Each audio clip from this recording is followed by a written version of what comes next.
아테네가 죽여야 했던 남자, 소크라테스. 나는 내가 모른다는 것을 안다. 아테네가 죽여야 했던 남자, 소크라테스는 기원전 399년 아테네의 불안한 시대 상황과 철학적 신념이 충돌하며 비극적인 최후를 맞이한 인물입니다. 아테네가 그를 사형에 처할 수밖에 없었던 이유는 표면적인 고소 죄목을 넘어 복합적인 정치적, 사회적 배경이 얽혀 있었습니다. 여러분, 아테네 하면 뭐가 떠오르시나요? 민주주의, 철학, 이런 지혜 도시라는 이미지가 강하죠. 그런데 바로 그 아테네가 도시에서 가장 유명했던 철학자를 자기들 손으로 죽였다면 믿으시겠어요? 정말 엄청난 역설이죠. 오늘 이야기는 바로 이 이상한 지점에서 시작됩니다. 이 사건의 중심에는 바로 이 남자, 소크라테스가 있습니다. 그리고 그의 가장 유명한 말, 나는 내가 아무것도 모른다는 것을 안다. 다들 한 번쯤 들어보셨을 텐데요. 근데 이게 사실 역사상 가장 많이 오해받는 말 중 하나라는 거 알고 계셨나요? 자, 시간을 거슬러 올라가 보죠. 고대 아테네, 사람들로 북적이는 광장을 걷고 있다고 한번 상상해 보세요. 그런데 저쪽 게시판에 사람들이 웅성웅성 모여 있어요. 가까이 가보니 정말 상상도 할 수 없는 내용의 문서 한 장이 탁 붙어 있는 겁니다. 때는 바로 기원전 399년. 이게 그냥 아무 해가 아니에요. 당시 아테네는 역사상 가장 긴장감이 넘치고 또 불안감으로 가득 찼던 정말 위태위태한 시기를 보내고 있었습니다. 그럼 도대체 죄목이 뭐였을까요? 멜레토스, 아니토스, 리콘이라는 세 사람이 당시 70살이었던 소크라테스를 고소했는데 혐의는 크게 두 가지였습니다. 첫째, 불경죄. 쉽게 말해 아테네의 신들을 믿지 않는다는 거죠. 그리고 둘째, 이게 진짜 심각했는데 청년들을 타락시켰다는 거예요. 젊은이들에게 삐딱한 생각이나 불순한 질문을 가르쳤다는 거죠. 그리고 이들이 요구한 처벌은 벌금도 추방도 아닌 바로 사형이었습니다. 아니 도대체 어떤 사람이길래 이런 엄청난 죄목으로 고소를 당했을까요? 우리가 흔히 생각하는 근엄한 대리석 흉상 속 모습 말고요. 진짜 인간 소크라테스는 과연 어떤 사람이었는지 지금부터 한번 만나보시죠. 이게 정말 재밌는 지점인데요. 외모만 보면 솔직히 좀 별로였어요. 눈은 툭 튀어나오고 코는 납작해서 신화에 나오는 사티로스, 그 반인 반수 괴물처럼 생겼다고들 했죠. 맨날 맨발에 다 낡은 옷 한 벌 걸치고 다녔고요. 그런데 이 사람이 입을 여는 순간 모든 게 달라졌습니다. 그 목소리와 날카로운 지성.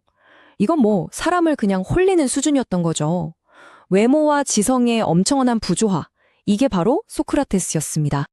그럼 이 사람이 하루 종일 뭘 하고 다녔냐? 매일 아테네의 중심지 아고라 광장에 나가서 당대의 권력자나 잘난 척하는 사람들을 붙잡고 대뜸 질문을 던지는 게 일이었어요. 아주 공개적인 장소에서요. 장군님, 용기란 대체 무엇입니까? 정치가시여, 정의란 무엇이죠? 이런 식으로요. 이 질문의 끝에 뭐가 있었을까요? 바로 아포리아라고 불리는 상태입니다. 이게 뭐냐면 한마디로 지적 마비 상태, 멘붕이 오는 거죠. 소크라테스의 질문에 답하다 보면 자기가 한 말이 앞뒤가 안 맞는다는 걸 깨닫고 결국 내가 뭘 알고 있었던 거지? 하면서 말문이 척 막히는 순간이 오는 거예요. 아테네의 네로라 하는 사람들이 수많은 군중 앞에서 이런 망신을 당했던 겁니다. 물론 소크라테스 본인의 의도는 아주 고결했습니다. 그는 자신의 이런 방식을 산파솔이라고 불렀어요. 산파가 아기 낳는 걸 돕는 것처럼 자기는 사람들 머릿속에 있는 진리가 태어날 수 있도록 도와주는 역할일 뿐이라고 생각했죠. 새로운 지식을 넣어주는 게 아니라요. 하지만 의도가 어떻든 간에 당하는 사람 입장에서는 이게 그냥 굴욕적인 말장난처럼 느껴졌던 거예요. 자, 그럼 이런 생각이 드실 거예요. 아니, 좀 귀찮게 굴었다고 사람을 죽이기까지 하나? 그 이유를 제대로 이해하려면요. 이제 소크라테스 개인에게서 눈을 돌려서 당시 아테네라는 도시 전체가 어떤 상황이었는지를 봐야 합니다. 당시 아테네는요. 정말 깊은 트라우마에 시달리고 있었거든요. 이 연표를 한번 보세요. 그 혼란이 한눈에 보입니다. 기원전 404년 아테네는 오랜 전쟁 끝에 숙적 스파르타에게 처참하게 패배합니다. 그러자마자 30인 참주라고 불리는 잔혹한 독재 정권이 들어서죠. 1년 뒤에 민주정이 겨우 회복되긴 했지만 도시는 완전히 불안정하고 편집증적인 상태였어요. 이 모든 게 불과 5년도 안 돼서 일어난 일입니다. 소크라테스의 재판은 바로 이 모든 혼돈의 한복판에서 열린 거죠. 그리고 여기서 결정적인 연결고리가 나옵니다. 아테네 시민들이 그렇게나 증오했던 그 30인 참주 독재 정권의 핵심 인물 2명이 바로 소크라테스와 어울렸던 사람들이었거든요. 사실 소크라테스는 독재 정권에 저항하기도 했지만 시민들 눈에는 그게 보이지 않았습니다. 그들은 그저 분노를 쏟아낼 대상이 필요했고 소크라테스의 저 비판적인 가르침이 결국 저런 괴물들을 만들어낸 거다라고 손가락질하기 시작한 거죠. 그야말로 딱 좋은 희생양이 된 겁니다. 자, 이제 드디어 재판 당일입니다. 법정은 팽팽한 긴장감으로 가득 차 있겠죠.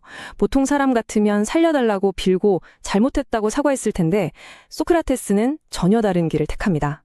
그는 이 재판을 자기 자신을 변호하는 자리가 아니라 평생에 걸친 자신의 사명을 설명하는 기회로 삼아버립니다. 그는 배심원들 앞에서 한 가지 이야기를 시작합니다. 모든 일의 시작은 그의 친구가 델포의 신전에 가서 신탁을 받은 것에서부터 비롯됐다고요. 친구가 물었죠. 소크라테스보다 더 지혜로운 사람이 있습니까? 신탁의 대답은 아주 단호했습니다. 없다라고요. 평생 자기는 아무것도 모른다고 생각하며 살아온 소크라테스는 이 신탁을 듣고 큰 충격에 빠집니다. 말도 안 돼. 신탁이 틀렸을 거야. 그는 신탁이 틀렸다는 걸 증명하기 위해서 아테네에서 지혜롭다고 소문난 사람들을 모조리 찾아다니기 시작해요. 그리고 마침내 깨닫게 되죠. 아, 이 사람들은 잘 알지도 못하면서 안다고 착각하고 있구나. 반면에 나는 적어도 내가 모른다는 사실 하나는 정확히 알고 있지. 바로 이 지점에서 자신의 지혜가 스스로의 무지를 아는 데서 온다는 그 유명한 깨달음을 얻게 된 겁니다. 그래서 그는 법정에서 이렇게 주장합니다. 내가 여러분을 귀찮게 하고 다니는 건 범죄가 아닙니다. 이건 신이 내게 주신 사명입니다. 그는 아테네를 크고 게으른 말에 비유하면서 자신은 그 말을 계속해서 쏘아대서 잠들지 않게 만드는 등해와 같은 존재라고 말해요. 아테네가 잠들지 않고 늘 깨어있도록 신이 보낸 존재라는 거죠. 정말 멋진 변론이죠. 하지만 배심원들은 설득당하지 않았습니다. 결국 근소한 차이로 유죄 판결이 내려졌죠. 하지만 여기서 끝이 아니었습니다. 아테네의 재판은 이제 2라운드에 접어들게 됩니다. 유죄 판결이 나면 검찰과 피고가 각자 원하는 형량을 제시하고 배심원들이 다시 투표를 하는데요. 이 결과를 좀 보세요. 첫 번째 투표, 즉 유죄냐 무죄냐를 가를 때는 280대 220, 차이가 그렇게 크지 않았어요. 그런데 형량을 정하는 두 번째 투표에서는 사형 찬성이 360표로 확 늘어납니다. 도대체 이 두 번의 투표 사이에 무슨 일이 있었던 걸까요? 바로 이 제안 때문이었습니다. 배심원들이 소크라테스에게 스스로 형량을 제안하라고 했을 때 그가 벌금형이나 추방령을 말했다면 아마 살았을 겁니다. 그런데 그는 뭘 제안했는지 아세요? 제가 이 도시를 위해 한 일을 생각하면 저는 벌이 아니라 상을 받아야 마땅합니다. 올림픽 영웅처럼 나라에서 평생 무료로 식사를 제공해 주십시오 라고 말한 겁니다. 이건 배심원들을 그냥 격분시킨 거죠. 무죄표를 던졌던 사람들마저 저 사람은 안 되겠다 싶어서 사형의 표를 던지게 만든 그야말로 충격적인 제안이었습니다. 감옥에서의 마지막 나날들도 그의 철학을 고스란히 보여줍니다. 친구들이 돈을 써서 탈출 계획을 다 짜놓고 그를 설득하죠. 하지만 소크라테스는 단호히 거절합니다. 왜냐? 그는 이렇게 말해요. 나는 평생 아테네의 시민으로 살면서 이 나라의 법이 주는 혜택을 누려왔다. 그런데 이제 와서 그 법의 판결이 나에게 불리하다고 해서 그 법을 어기고 도망치는 것이 과연 옳은 일인가? 이것이 바로 그가 생각한 국가와 시민 사이의 약속, 즉 사회계약에 대한 그의 마지막 변론이었습니다. 원칙을 어기느니 차라리 죽음을 택하겠다는 거죠. 그리고 마침내 독배를 마실 시간이 되자 그는 배심원들을 향해 이 마지막 말을 남깁니다. 이제 떠날 시간이 되었습니다. 나는 죽기 위해, 여러분은 살기 위해 각자의 길을 갑니다. 우리 중에 어느 쪽이 더 나은 길을 가는지는 오직 신만이 아실 겁니다. 정말이지 두려움 하나 없이 담담하게 자신의 운명을 받아들이는 모습이었죠.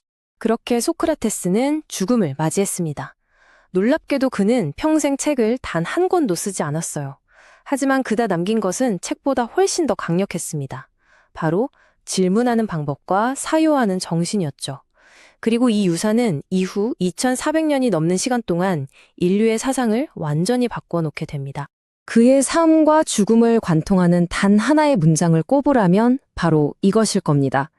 성찰하지 않는 삶은 살 가치가 없다. 이건 그에게 그냥 멋진 말이 아니었어요. 평생을 이끌어온 신념이었고 결국 그를 죽음으로 이끈 원칙이기도 했습니다. 소크라테스는 죽었지만 그의 질문은 2400년이 지난 오늘날까지도 생생하게 살아남았습니다. 그리고 그 질문은 이제 우리 한 사람 한 사람에게로 향하고 있죠.